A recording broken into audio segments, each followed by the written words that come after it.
Assalamualaikum semuanya.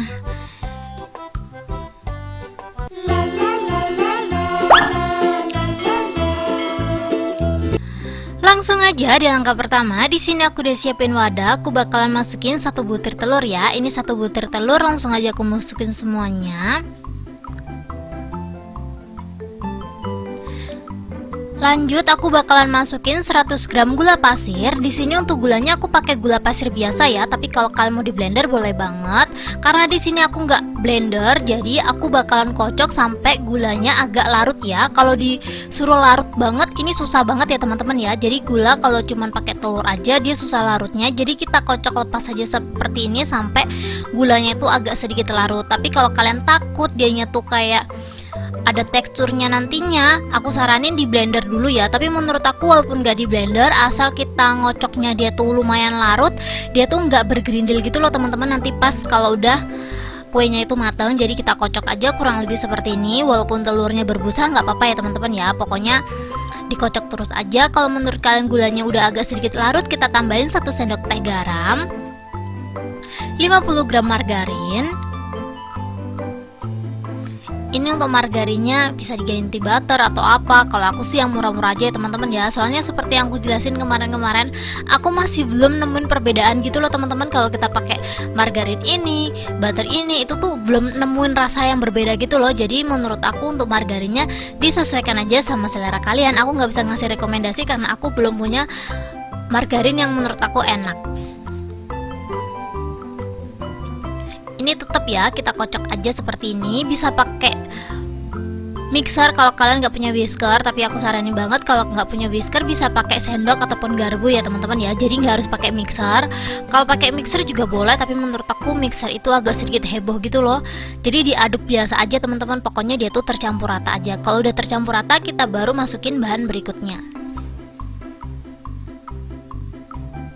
Di sini aku bakalan masukin vanili. Kalau kalian nggak punya vanili seperti yang aku punya, bisa pakai merek yang lainnya. Di sini aku pakai 1 bungkus ini ya. Kalau kalian nggak mau pakai vanili, ini bisa banget diganti vanila.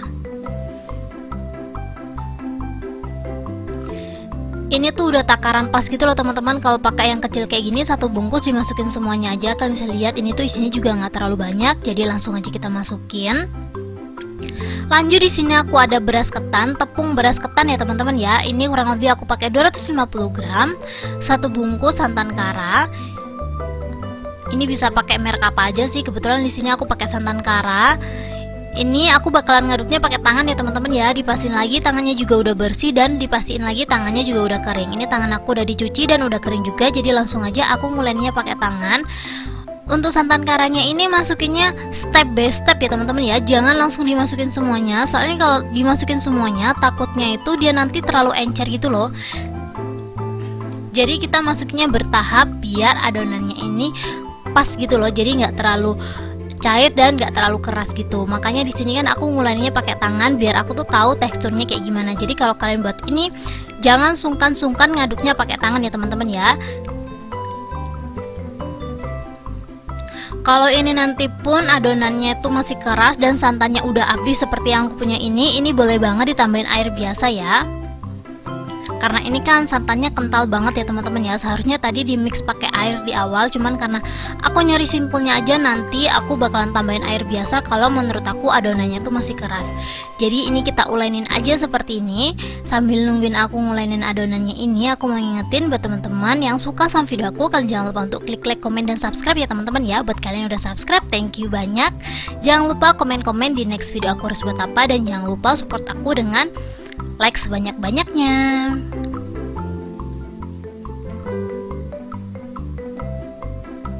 Ini walaupun nggak aku tambahin air, menurut aku adonannya tuh kayaknya udah pas ya teman-teman ya.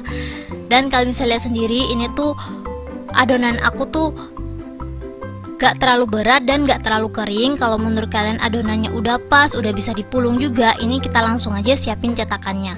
Aku udah sering banget sih kasih cetakannya, maksud aku rekomendasi cetakan yang aku pernah beli, dan itu tuh menurut aku manfaat banget sih. Jadi kalau kalian belum punya atau belum beli dan butuh rekomendasi cetakan yang aku pakai atau yang aku punya, kalian bisa langsung aja cek di deskripsi ya. Aku bakalan kasih rekomendasi cetakan kue yang all in one gitu loh teman-teman. Kalian bisa pakai buat kue kering ataupun kue yang digoreng-goreng seperti ini. Kue kering yang digoreng, apa sih bedanya? Ini tuh aku pakai cetakan churros ya teman-teman ya. Aku bakalan kasih link deskripsinya, maksud aku link produknya di deskripsi ya. Jadi kalian wajib banget sih beli ini, karena menurut aku ini tuh bisa dipakai apa aja gitu loh. Buat kue mentega itu bisa, terus buat kue yang digoreng-goreng ini bisa banget. Terus akar kelapa juga boleh pakai ini. Jadi di sini nyetaknya itu aku tuh nggak panjang-panjang teman-teman, jadi aku nyetaknya pendek-pendek gini. Jadi ini tuh mirip banget kayak churros tapi pendek gitu. Kalau kalian penasaran sama rasanya, sok langsung aja dicobain di rumah ya. Ini tuh sengaja adonannya aku padetin kayak gini biar dia tuh bisa dibentuk di atas piring atau di atas kertas kayak gini ya teman-teman ya, biar nanti tuh ngegorengnya tuh biar langsung gitu loh teman-teman. Jadi kita nggak nyetaknya di atas kompor. Biasanya kan kalau kita cetak-cetak manual kayak gini kan agak lama ya. Jadi biar dia tuh nggak nempel satu sama lain, adonannya emang agak sedikit aku padetin gitu biar dia tuh walaupun dia ketumpuk sama yang lainnya, dia tuh nggak nempel gitu loh teman-teman. Dan ini tuh walaupun kelihatannya keras banget, sebenarnya enggak sama sekali teman-teman. Ini tuh gampang banget dan nggak terlalu keras-keras banget gitu loh. Mungkin kalau kalian bikinnya agak panjang-panjang gitu mungkin sedikit repot ya. Jadi biar nggak repot dan simple banget seperti yang aku punya aja teman-teman, pendek-pendek kayak gini nggak apa-apa, yang penting rasanya enak. Ini kita cetak secukupnya sampai 1 kali goreng gitu loh teman-teman. Ini tuh aku ngegorengnya 3 sampai 4 kali goreng karena emang hasilnya banyak banget. Jadi ini aku cetak sampai lumayan banyak. Kalau udah banyak langsung aja aku masukin semua seperti ini. Kalian bisa lihat sendiri. Aku tunggu minyaknya sampai bener-bener panas. Kalau minyaknya udah panas baru aku masukin seperti ini. Kita goreng seperti biasa. Karena biasanya kue lebaran itu atau kue-kue kayak gini nih kalau digoreng dia berbusa itu wajar banget ya teman-teman ya. Aku masih belum nemuin sih caranya biar dia tuh nggak berbusa, tapi menurut aku kue lebaran itu kalau digoreng kayak gini itu tuh rawan berbusa, tapi ya menurut aku nggak terlalu masalah teman-teman. Jadi kita goreng seperti biasa aja. Untuk apinya jangan terlalu gede dan jangan terlalu kecil. Di sini aku ngegorengnya pakai api sedang biar dia tuh nggak terlalu lama gitu loh. Jadi kalau pakai api yang super kecil banget itu menurut aku kelamaan gitu. Jadi aku pakai api sedang dan ini kita masak beberapa saat ya. Jadi jangan diaduk dulu kalau dia baru masuk biar adonannya tuh nggak hancur. Kita tunggu beberapa saat. Kalau adonannya udah mulai naik semua seperti ini baru deh kita aduk seperti ini biar adonannya tuh nggak rontok gitu loh.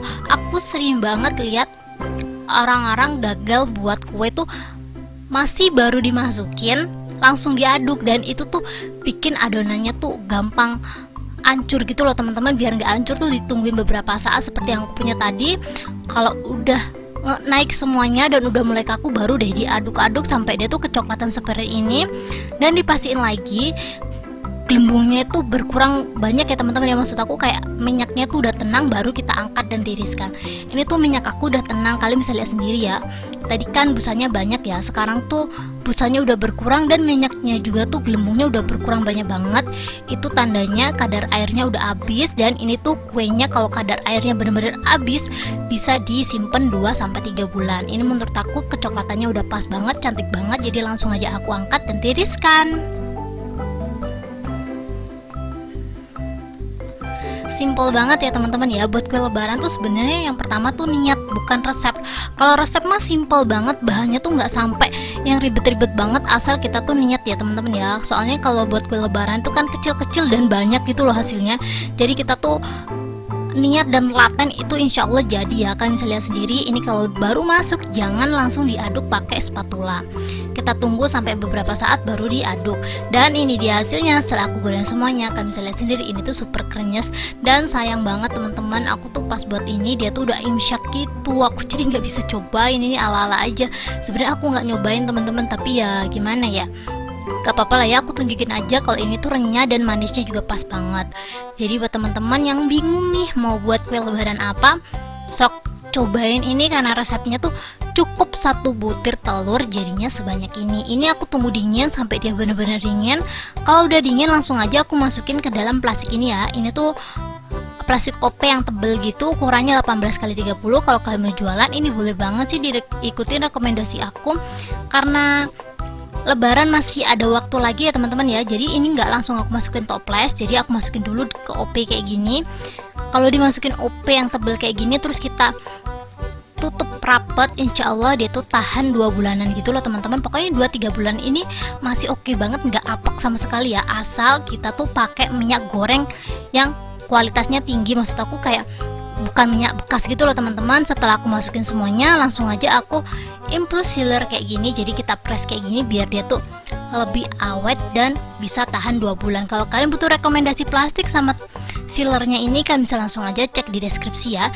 Jadi semua rekomendasi produk aku bakalan tulisin di deskripsi. Jadi langsung aja klik link yang udah aku siapin. Dan ini dia hasilnya setelah aku bungkus. Cantik banget, dan ini pas sih dibuat kue lebaran gitu.